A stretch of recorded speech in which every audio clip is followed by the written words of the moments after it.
Welcome to the Slop Temple. We pray this video helps. In this video, I will show you how to replace your cabin air filter.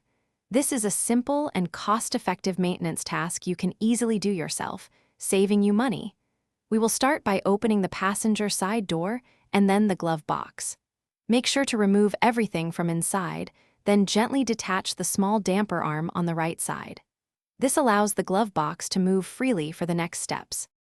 Now, with the damper arm disconnected, you will need to push inward on both sides of the glove box.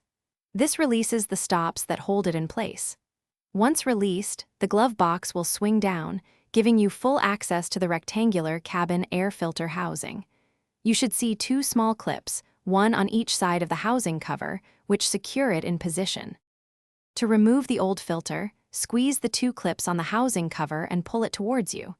Then, carefully slide the old filter straight out. You will likely see a significant amount of debris. Before installing the new filter, observe the airflow arrow on its side. It usually points downwards.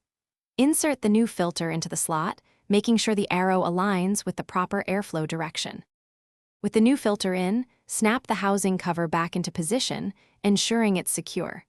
Next, align the bottom hinges of the glove box with their corresponding slots and push it upwards until it locks into place. Reattach the damper arm to the right side of the glove box. Finally, close the glove box completely. You have successfully replaced your cabin air filter, ensuring cleaner air inside your vehicle. Thanks for watching. Consider subscribing if we helped you.